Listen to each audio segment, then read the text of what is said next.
They forced me to clean the floor on my knees at dinner. I stood on the table instead. That's not a metaphor. That's not me being dramatic. That is exactly what happened. And I will never forget the way the soup steam fogged up my glasses while I wiped up after their spilled lentils with the sleeve of my own cardigan, the cardigan I had worn every winter since before Carla married my son, and decided that beige meant inferior. I'm 76 now. I live alone in a flat above a laundromat where the walls are thin and the heater coughs like an old dog, but it is mine. I pay rent from a small pension and the rest from cleaning an office twice a week, which is rather ironic, I suppose. The difference is that I clean floors now by choice. Back then, I was told to do it as though it were my privilege, and the moment I said no, I was treated as though I had broken some sacred family pact. It didn't begin with the floor. It began with my hip. One wrong step on a wet curb outside the pharmacy, and suddenly I was in hospital, immobilized, confused, and signing forms I could barely read. Daniel flew in 2 days later, bustling with concern, talking to nurses like he was their superior, never quite meeting my eyes. "You can't stay in that old cottage alone anymore, Mum," he said, holding my hand as if I were already gone. I loved that cottage. I had spent my entire married life there, had painted its walls after Derek died, planted the roses by the side gate, even had the gutters redone with my own money after the council's half-hearted inspection. I didn't want to leave, but I also didn't want to argue. Not then. Not when they were putting metal into my bones. Not when I could barely lift my legs without wincing. So I nodded and agreed to stay just for a while in their new house until I recovered, until I found somewhere smaller. Just a few weeks, I thought, a month at most. Daniel promised to help me look for new housing. He kissed my forehead in the hospital, and I believed that meant something. They sent a van for my things, not all of them, just the basics, they said, essentials. Carla coordinated it with a clipboard and a Bluetooth headset, walking through my life like a museum curator selecting which relics to save. My photo albums were digitized later, my books too heavy for the guest room shelves. Only one suitcase came with me, and even then, Carla made a face at the scuffs on the zipper. She bought me a new toothbrush, arranged my medications into color-coded containers, and placed my clothes in the wardrobe of the guest room they had repainted in something called almond blush. I had no chair in that room, nowhere to sit but the edge of the bed or a small plastic stool in the corner. The closet door didn't close properly, and there was no lock. I remember staring at the small sign on the wall above the mirror, "Gratitude turns what we have into enough," and thinking, I didn't ask for any of this. The first week was quiet. They insisted I rest, brought me tea, arranged appointments with a physiotherapist who came to the house and called me sweetheart, with a tone I didn't like. I wasn't sweet. I was recovering. I was surviving. And I didn't like the way the house echoed with a kind of silence that wasn't peace, but absence. The children, Carla's from her first marriage, never spoke to me unless prompted. Daniel worked late. Carla managed everything with the efficiency of a woman running a retreat she didn't want to host. Meals were scheduled, seats assigned, TV volume low. I was asked not to use the washer without permission, as the system is delicate. I overheard her once on the phone telling someone, "It's just a bit chaotic with her here." Like hosting a guest who never leaves, I was in the hallway. She knew I could hear. They didn't make me work, not right away, but they didn't invite me either, to conversations, to choices, to the daily life of the home. I was a shadow drifting between kitchen and guest room. I offered to cook, but Carla said no. We're on a strict routine with the kids. I suggested baking, and she said, gluten-free only. I folded laundry once, trying to be helpful. She refolded it, quietly, with a sigh. The first time they asked me to sweep after dinner, it was framed as a favor. Just the dining room, Mum, while we get the kids ready for bed. I did it gladly. Gratitude, I told myself. This is what gratitude looks like. The next night, it was the counters, then the plates, then the floor, always the floor. By week 3, I no longer sat at the table for meals. I served myself last. They didn't say I had to. It just became easier that way. Carla needed space to arrange the plates. Daniel's place had to be near the window. The children sat with headphones on. I ate standing sometimes, and I wiped crumbs as I went, like a dog grateful for scraps. It was during a dinner party, a casual Friday with Daniel's boss and his wife, that the real humiliation arrived. I remember the smell of roasted garlic, the low clink of wine glasses, and the soft music playing through the speakers in the ceiling. Carla wore pearls. Daniel had polished shoes. I wore a cardigan with a loose button and sensible shoes because I had no other options. Someone spilled wine. It splattered across the polished wooden floor, red and sudden. Carla laughed and looked at me. Oh, dear. Mum, would you mind? Her voice was soft, honeyed, almost gentle, but it was not a request.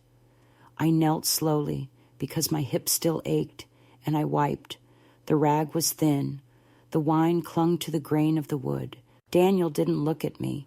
The boss made a joke, something about hiring out my services. The wife chuckled, and my grandson, 12 and smug with a private school's false confidence, said, "Grandma's the maid now." I laughed too, quietly, just to keep the peace. My knees burned. My pride burned more. And I stayed there longer than necessary, just to keep my hands busy, so I wouldn't say something I couldn't unsay. The silence was too thick to rise through. Later that night in my room, I counted the bruises on my knees. 7 small purple blossoms. I pressed one, just to feel it. I stared at my suitcase in the corner and realized I could pack it in under 5 minutes. I wouldn't even need help. I didn't sleep. I watched the wall until the shadows shifted, and that was when I remembered the table, not their table, not the polished one that smelled like lemon oil and disapproval. My table, decades ago, in a school auditorium. I had stood on it once, at 31, leading a protest after budget cuts threatened to eliminate the arts program. I had raised my voice then. I had pointed at the superintendent and said, "You will not erase us quietly." I had been applauded. I had been fierce. Somewhere between then and now, I had stopped standing on tables. I had allowed myself to be folded small, made convenient. I had mistaken silence for grace. But that night, sitting on the edge of a guest bed, in a house half mine but never home, I knew the silence had to end. Not with screaming, not with slammed doors, but with a gesture they wouldn't forget. I didn't want revenge. I didn't want drama. I wanted dignity, and I would take it back with my own 2 hands.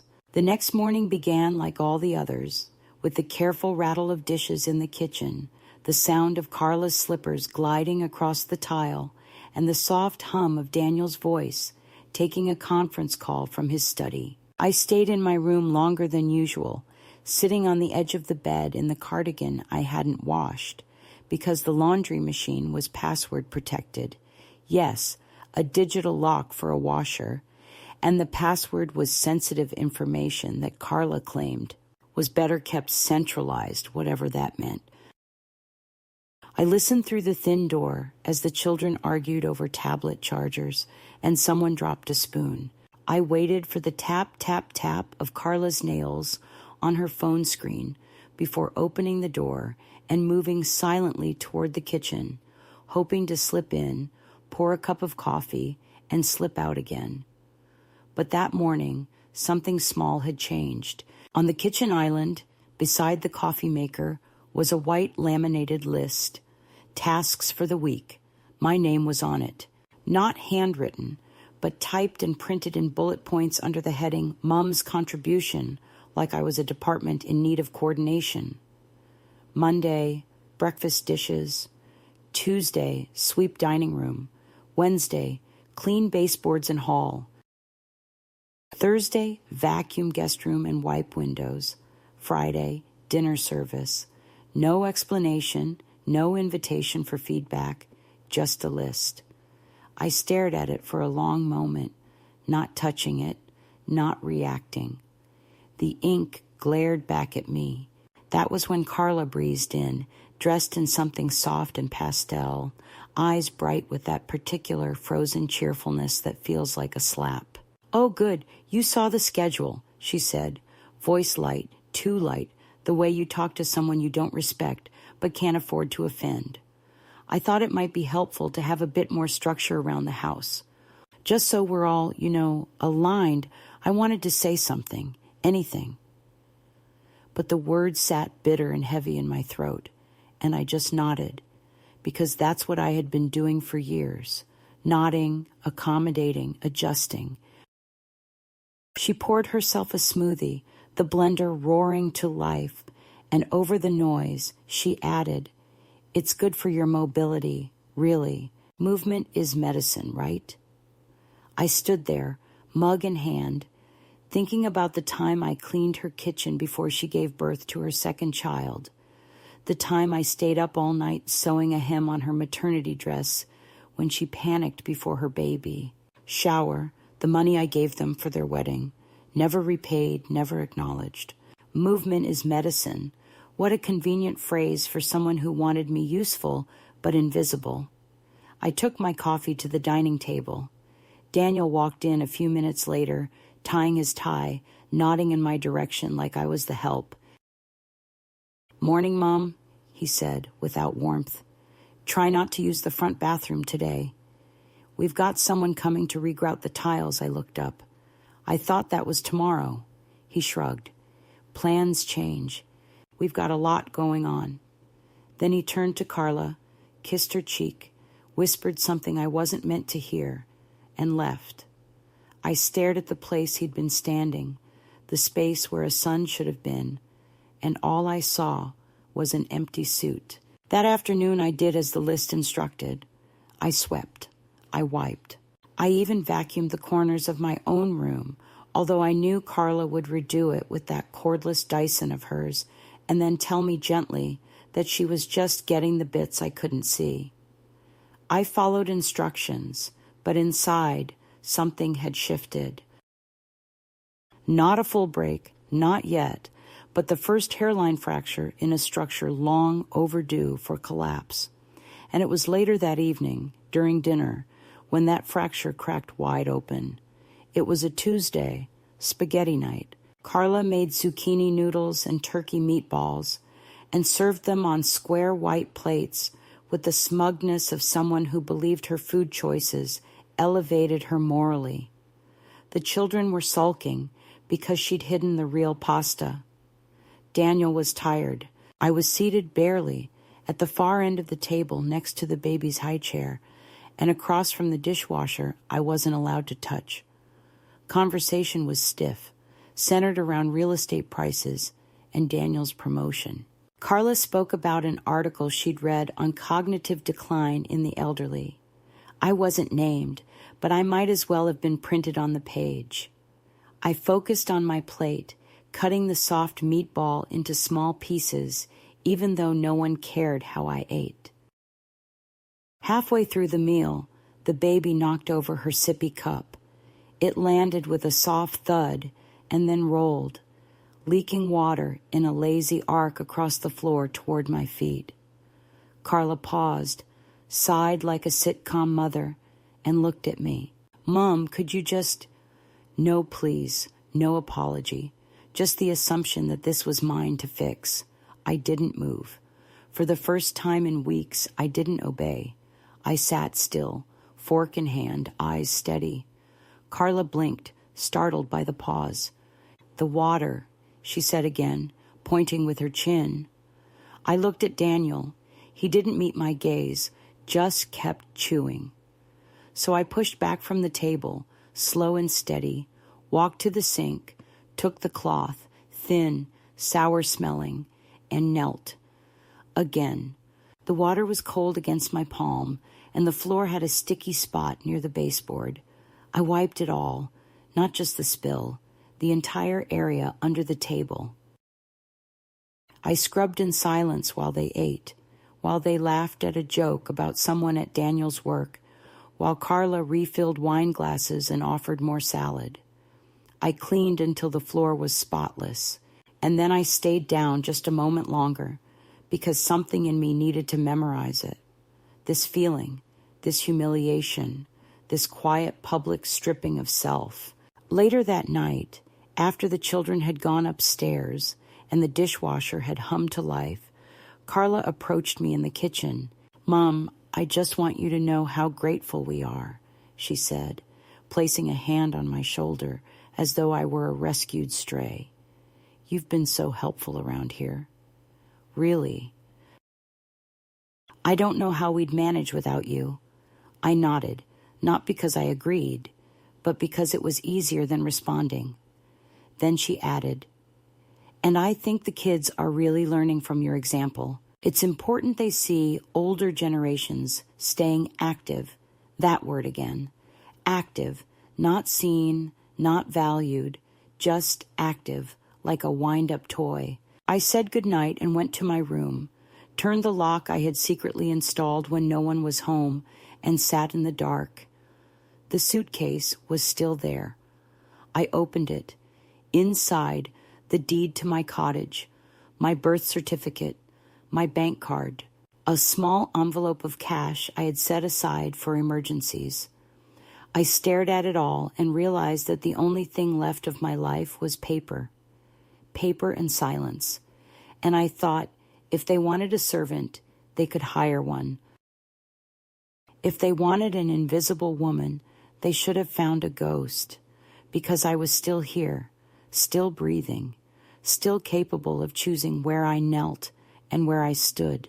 The next few days passed in the kind of hush that settles over a house when something real has happened, but no one dares name it. No one mentioned the kneeling. No one commented on the way I'd scrubbed the floor in front of company like a woman being punished.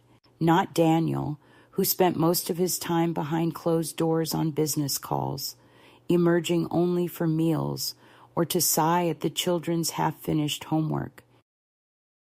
Not Carla, who resumed her clipped, sugary efficiency, bustling around with to-do lists and almond milk and reminders about curbside recycling. Even the children seemed quieter, like they had sensed a shift, but weren't sure what to do with it. I waited, half expecting an apology, a moment of reflection, some recognition of what they'd turned me into. But none came. Instead, the list on the fridge was updated. More items now, still under my name, still typed. Saturday, organized kitchen drawers. Sunday, clean patio chairs. The font was bold, the tone officious, and my body, still bruised from kneeling, moved slower than before. I did what they asked, but I stopped doing anything else. I stopped offering help. I stopped smiling during breakfast. I stopped asking about their schedules, or complimenting Carla's new dress, or pretending I hadn't heard the sarcasm in her voice when she described my little contributions. I became efficient, invisible, exact. I carried out my tasks with the precision of a housekeeper who no longer hoped for a raise or a thank you. If I was to be service, I would at least be quiet service. It was my form of resistance, small and petty and entirely mine. One evening, Carla had her book club over, 3 women in scarves and Pilates leggings who arrived bearing kale chips and compliments about the house. I was instructed to stay upstairs just for a bit, because the baby was asleep and Carla didn't want extra noise. I nodded, went to my room, and closed the door. From upstairs, I could hear their voices, high and chirpy, their laughter like wind chimes caught in a storm. They talked about overbearing mothers, about boundary setting, about aging with grace. I lay on my bed, listening to them dissect women like me, women they hadn't met but thought they understood, needy, manipulative, outdated. I wondered if Carla had told them about me, about how I insisted on staying, about how I made things harder, about how I struggled to adjust. I imagined them nodding, validating her discomfort, framing my presence as a generational burden. I didn't cry. I just stared at the ceiling, my hands folded neatly on my stomach, and imagined walking out mid-discussion, descending the stairs with perfect posture, standing in their sacred living room with its curated art and candle warmers, and asking softly if any of them had ever cleaned the floor on their knees while their grandson laughed. But I didn't move. I stayed in the room. I listened. I memorized. The next morning, the house was cold. Carla was out early for a Pilates class. Daniel had already left for work. The children were still in bed. I stood in the kitchen in my robe, waiting for the kettle to boil, and looked again at the list.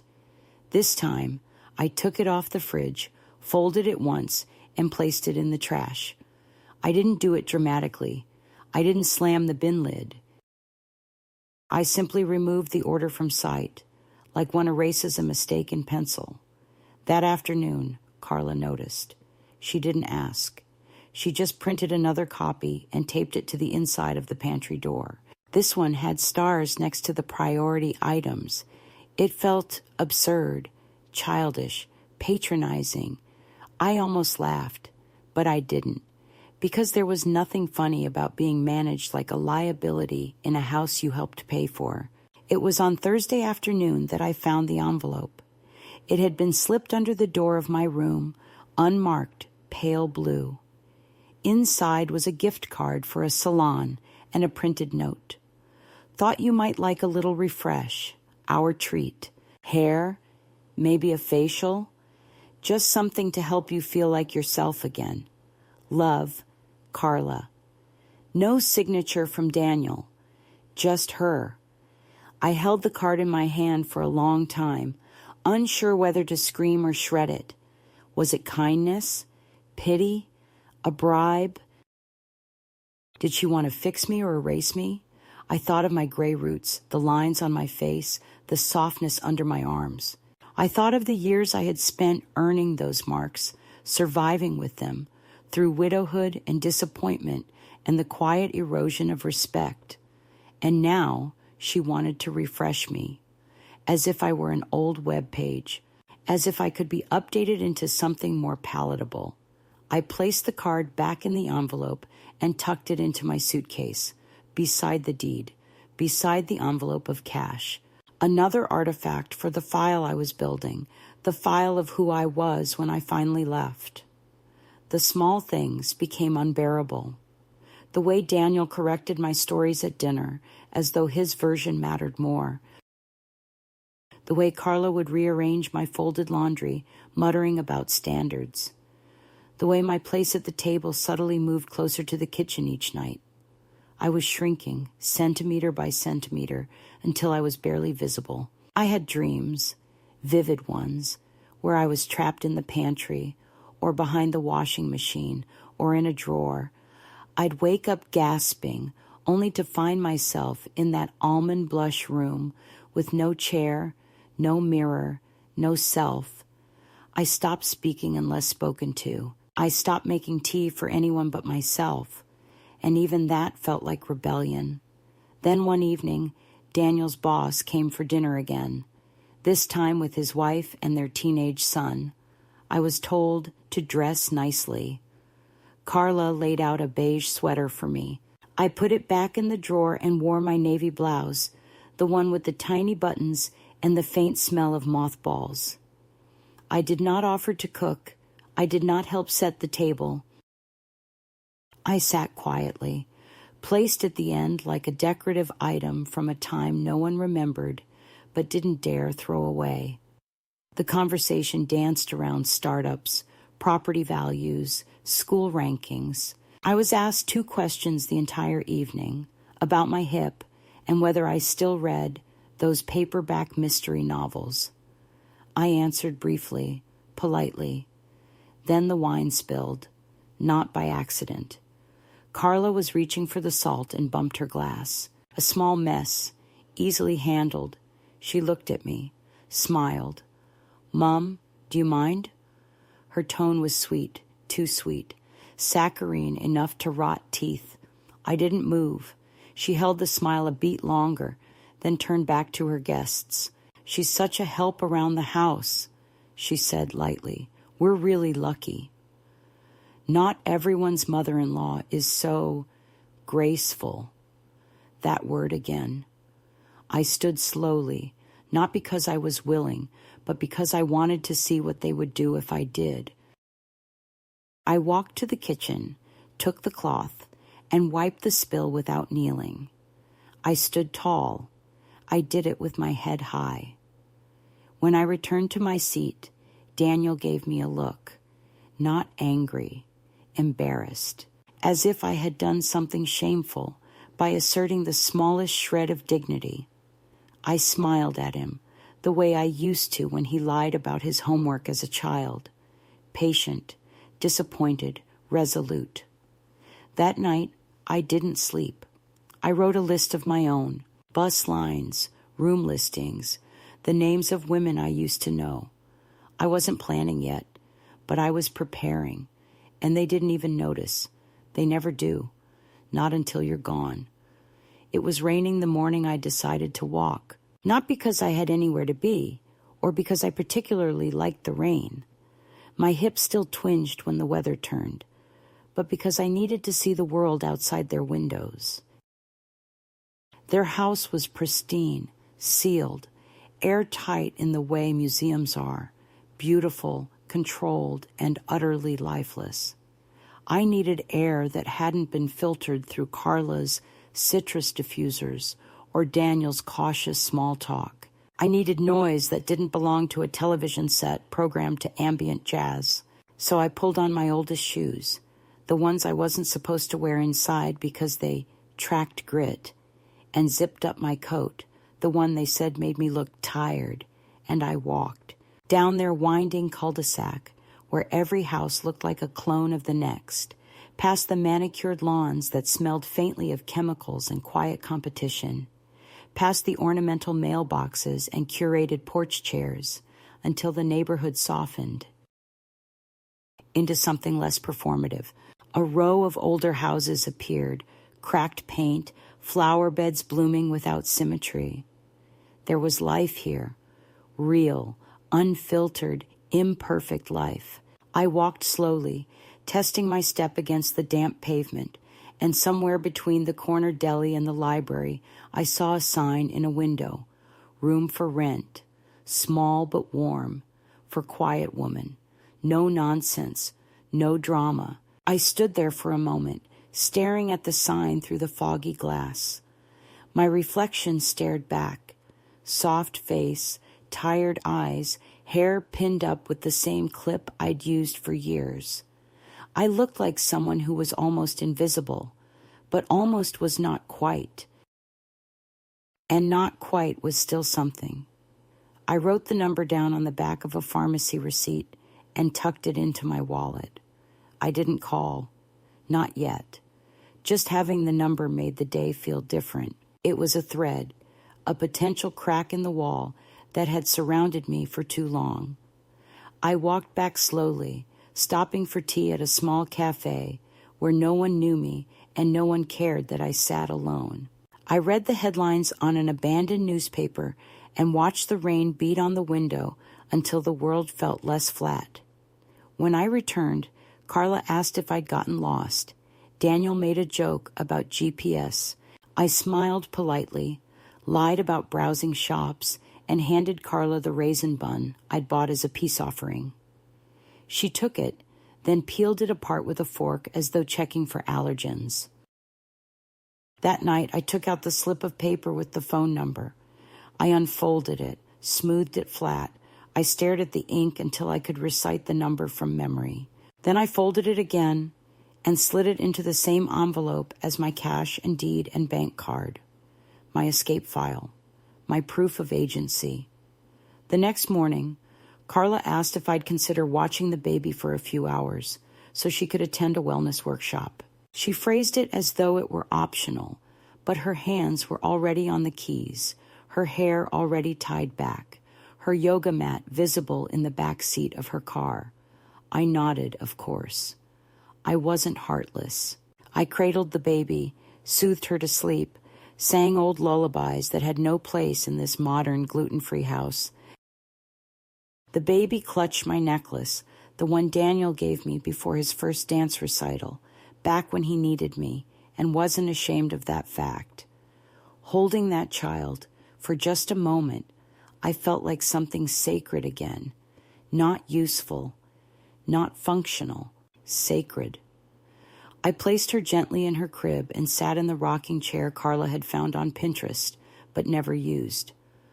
The quiet was different now, not sterile, not stifling, just still.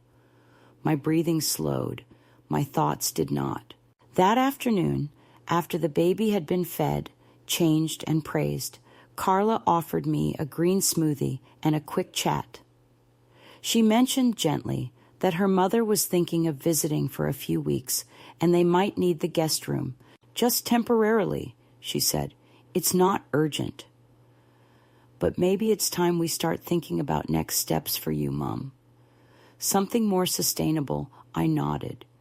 I even smiled. I thanked her for her honesty. Then I went upstairs and looked at my suitcase. I made a mental list. Clothes, pills, passport, cash. I knew what I'd take. I knew what I'd leave. The walls of the guest room didn't close in that night. They softened.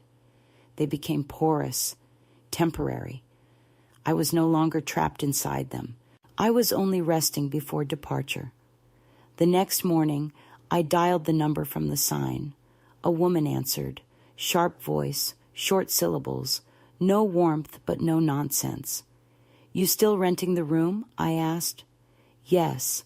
No drama, no pets. Cash weekly. I said I could do that. She asked my age. I told her. She didn't flinch. She asked if I smoked. I said no. She asked if I was clean. I said obsessively. Come see it tomorrow, she said. Afternoon. Don't be late, I wasn't. I didn't tell Carla. I didn't tell Daniel. I didn't tell anyone. But the next day, I put on my best shoes, my coat that still smelled faintly of my old house, and I walked. The woman's name was Lorraine.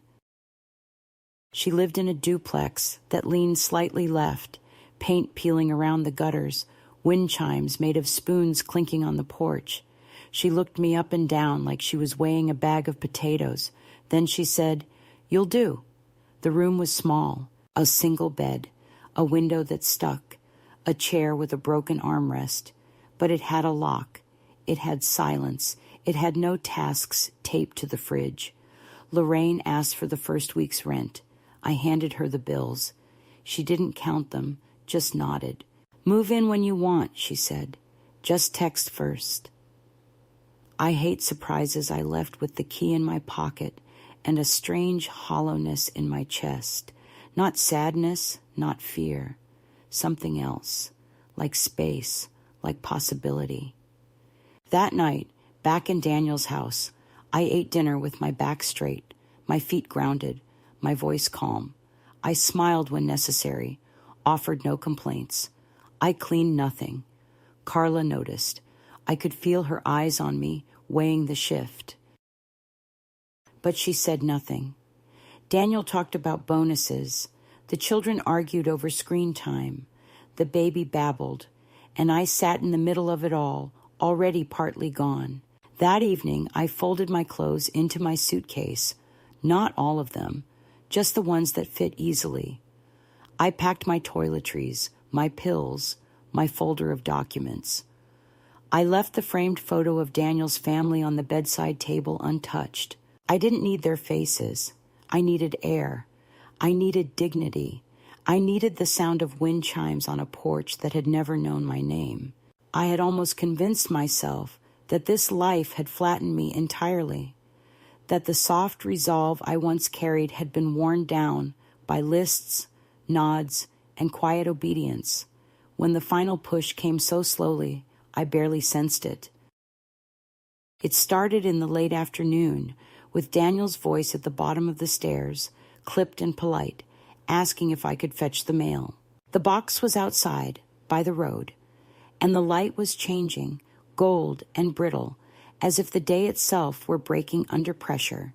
I walked down their neat sidewalk in the crisp air, the sort of Sunday air that smells of damp grass and exhaustion, carrying the empty mailbag they'd given me when I began these errands, an errand itself, designed to keep me busy, out of sight. I walked slowly, because my hip hurt, and because the sky felt eager to break, and I thought of the woman I had once been, standing on a table to be heard, believing itself irreducible. But the sky cracked and I lowered myself, leaning hard on the porch rail as the mail tumbled and cards and bills slipped out, some fluttering with the breeze. I stooped to pick them up and found slips of paper behind the mailbox, notices from the landlord, a canceled doctor's appointment, letters I didn't recognize, all things about rearranging my life, all things I would not act on because it was not yet time. I returned with the mail, parts of it clutched tight, other bits left crumpled in my bag. Carla glanced. Daniel glanced. No one asked if I was cold or needed help. The dinner was meatloaf and salad, lukewarm and reheated. I sat, hands folded, eating with quiet precision, feeling the hush morph once again into something heavier. The list on the fridge had grown, now including check mail, sort recycling, bake muffins for kids' lunch boxes. I simply removed it again, like erasing a wrong equation, and tucked it behind the fridge panel, safe until someone found it. That night, while the house hummed with ambient jazz, I lay awake and heard them whispering about me. I heard Carla's voice. She's fading. I think she's losing herself. Then Daniel's, softer and uncertain. Maybe she needs more structure. I wanted to cry, not out of sorrow, but something darker. Rage for being so misunderstood, so contained. Rage at the silence they enforced, at the way they tendered kindness as a warded-off kindness, at the simple crime of existing. The next day, things seemed normal. The list reappeared, but this time it had a note. Optional tasks, with a heart drawn in pastel marker. Beneath it, the usual bullet points, only fewer. A sneering mercy. I stared. I didn't fold it or trash it. I stared. Dinner was postponed for an hour because Carla had a meeting. I sat waiting at the table, alone, the place setting silent witnesses. When the food arrived, I ate, but the weight of waiting settled like a stone in my chest. That evening, I withdrew the little blue salon card, unfolded it, and looked at it until the gradient of the logo blurred, until the words ceased to feel like manufactured comfort. I slipped it into the envelope with my essentials again, like a promise, like a talisman. 2 nights later, after a long day of silent chores and quiet avoidance, I returned home to find packed bags near the front door.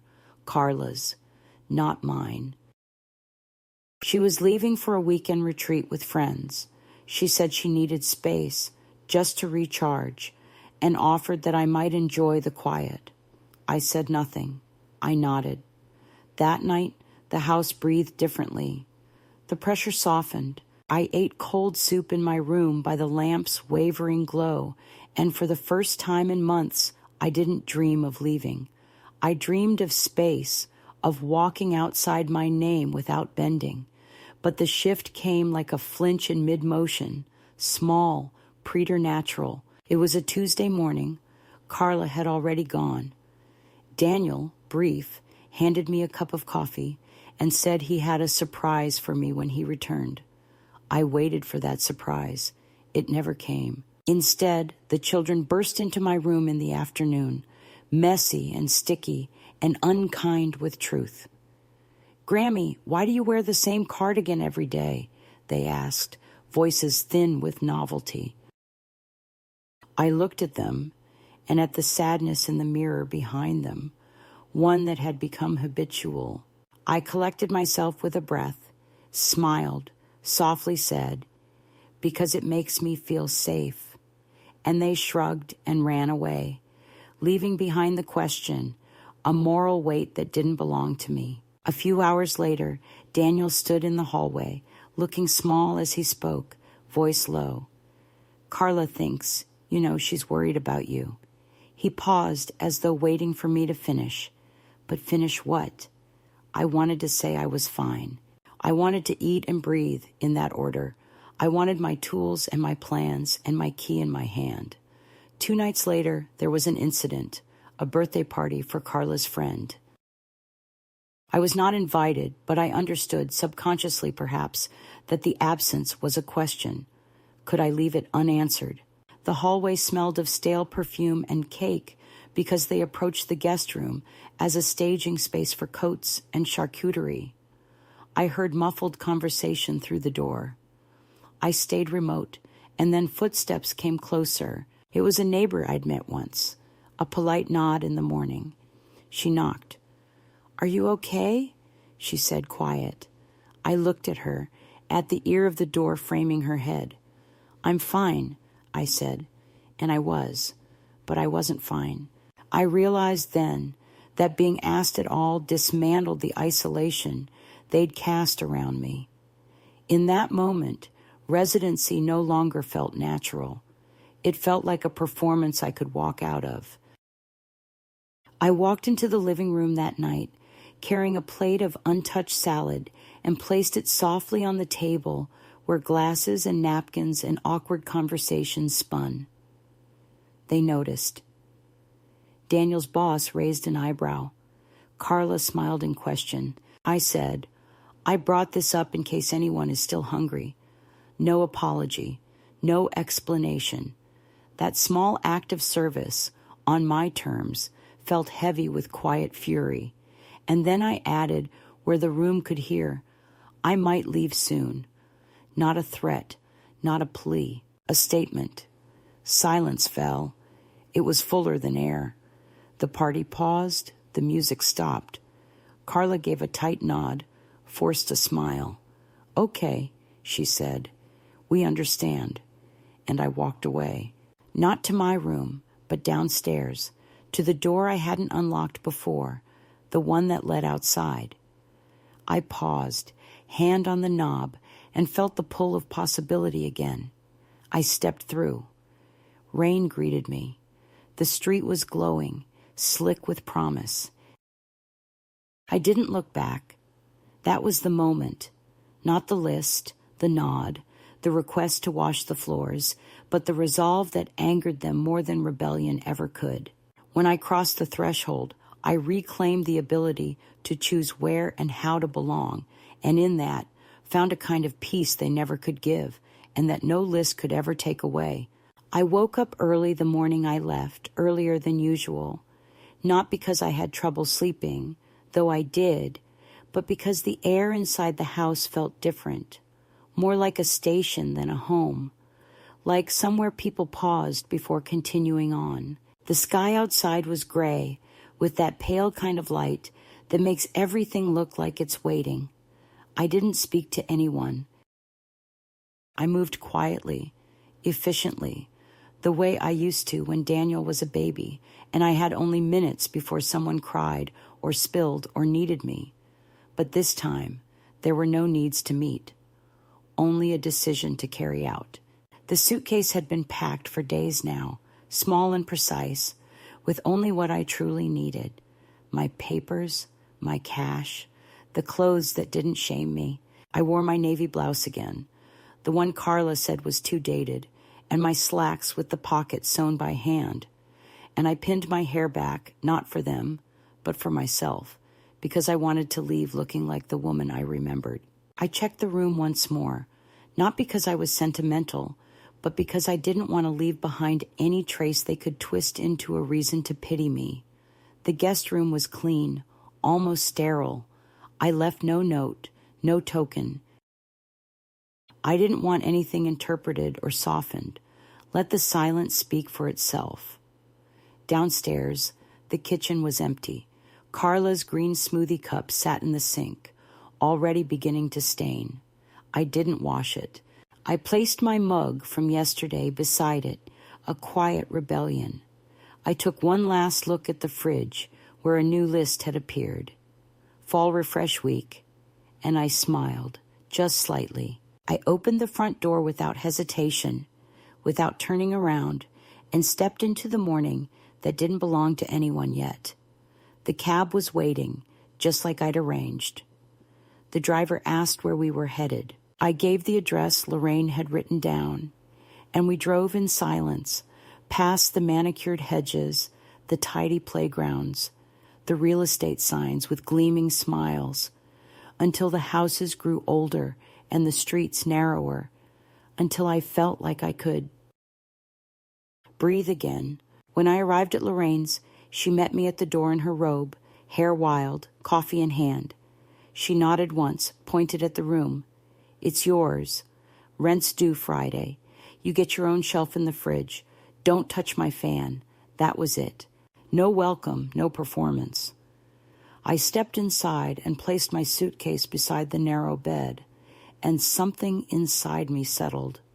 Not joy, not relief, but something steadier.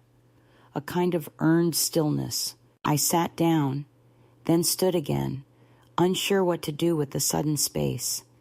I opened the window, even though it stuck. I looked out at the uneven yard, the old chair under the tree, the clothesline swaying without rhythm. It wasn't beautiful, but it wasn't curated, and it was mine, for as long as I wanted it. That afternoon, I walked to the corner shop and bought a small notebook, a pen, a bar of soap that smelled like mint, and a packet of ginger biscuits. No one commented on my cardigan. No one asked what I was doing there. I paid in cash and walked home slowly. Home. Already the word felt different, not like a place to impress or manage, but like a shelter from explanation. I placed the biscuits in my drawer. I made a cup of tea. I sat at the small desk beneath the window and opened the notebook. On the first page, I wrote a list, not of chores, not of obligations, a list of things I remembered about myself. The first protest I joined, the poem I wrote in '87 that won a regional award, the way my mother once told me I had fire in the mouth. I wrote until the sun moved. I wrote until my hand ached. I wrote until the part of me they'd buried under politeness began to pulse again. That evening, as the light dimmed and the houses around me flickered to life, I stood in the middle of the room and took the cardigan I'd worn since winter and placed it in a bag for donation. Not out of shame, but because it had done its work. It had protected me. But I didn't need protection anymore. I needed air and paper and my own name said in my own voice. And then, without ceremony, I did what I had promised myself months ago. I stood on the table, not theirs, not the sleek wood stained to match their expectations. Mine, the small table under the window with a cracked leg and 3 coffee rings etched like memory into its surface. I stood, slowly, with care, balancing on the edge, my knees steady, my back straight, my arms by my side. I stood and looked out into the street. No one saw me. That wasn't the point. The point was that I had made myself tall again, even if only for myself, especially for myself. And I whispered, not loudly, not dramatically, but with the full clarity of a woman who had once been silenced in her own house. I am not your helper. I am not your project. I am not your quiet. And I stepped down, not because I had to, but because I was ready to walk forward. It's been 7 weeks now. 7 weeks since I carried my life in a single suitcase and walked out without asking anyone's permission, without apologizing for the space I needed. I count them not because I miss what I left behind, but because each week feels like a mile of land reclaimed after years of erosion.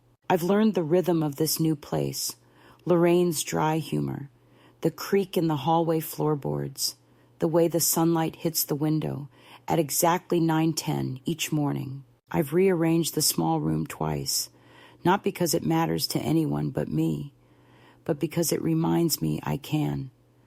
The desk now faces the window, and I keep the notebook open at all times, as if writing were a conversation I had abandoned for too long. I no longer wait for permission to speak.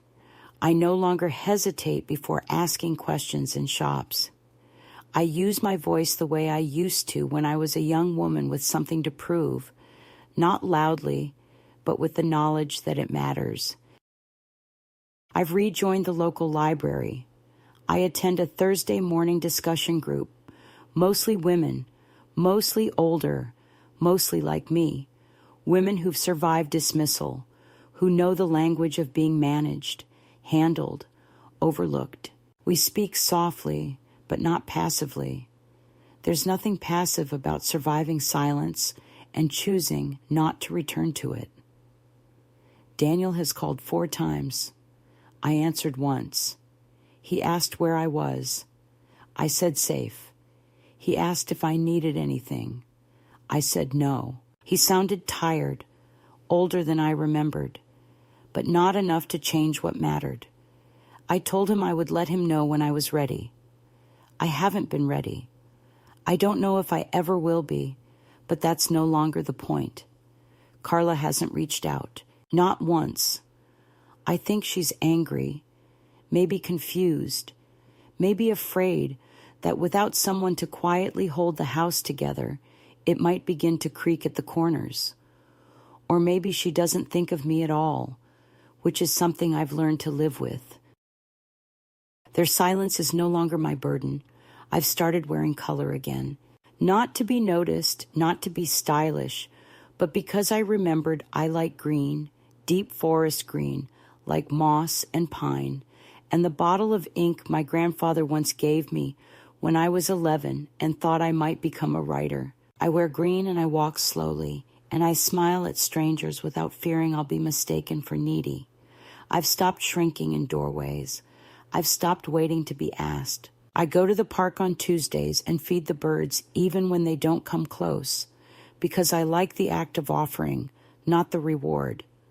I've begun cooking for myself again, real food, seasoned boldly, meals I don't have to justify. I eat when I'm hungry, not when someone else is ready. I sleep deeply. I dream again. Not of escape, of things I might still do. I don't tell these women in the library group everything. Not yet. But I watch them as they speak, and I see how they unfold, piece by piece. Stories that were once folded into corners of silence now spilling out like loose thread. There's power in that. Not in the drama of it, but in the return, the quiet reclamation, the simple act of saying, "This happened. I was there." It mattered. One of them, a woman named Joyce, said something last week I've carried with me like a stone in the pocket. She said, "The worst thing they do to us is convince us we imagined it," and I nodded so hard it hurt. Because I had been doing that for months, questioning the severity of what I'd lived through, wondering if perhaps I had been too sensitive, too rigid, too proud. But I wasn't. I was just awake and alone and tired of being erased one polite request at a time. Some nights I still dream of their house, but it isn't a nightmare. It's a quiet hallway, and I am standing at the far end, holding the same cloth I once used to wipe the floor. But instead of kneeling, I drop it. And I walk down the hall barefoot, leaving prints they can't scrub away. I don't knock. I don't ask. I open the door and leave it wide behind me. And when I wake, the feeling lingers. Not regret, not sorrow, just clean air. I'm not angry anymore. That's the strangest part. The anger was useful. It got me out. It reminded me of the woman I had been before they decided what I was allowed to be. But it burned hot and fast, and now there is only clarity. I see them as they are, not villains, not monsters, just people who built a world that worked for them and expected me to make myself smaller to fit inside it. And when I didn't, they called it ungrateful. I don't need revenge. I don't need forgiveness. I need this chair by the window. I need this pen in my hand. I need the space to become myself again in peace. If you're reading this, if you've found yourself cleaning floors while someone else calls it help, if you've been thanked with a smile that erases you, if you've heard the word grace used like a leash, know this: it doesn't have to end with silence. You are not a guest in your own life. You don't need permission to leave the room. You can stand on the table or walk away or open a window no one else notices. You can say no, and you can begin again, quietly, fiercely, fully.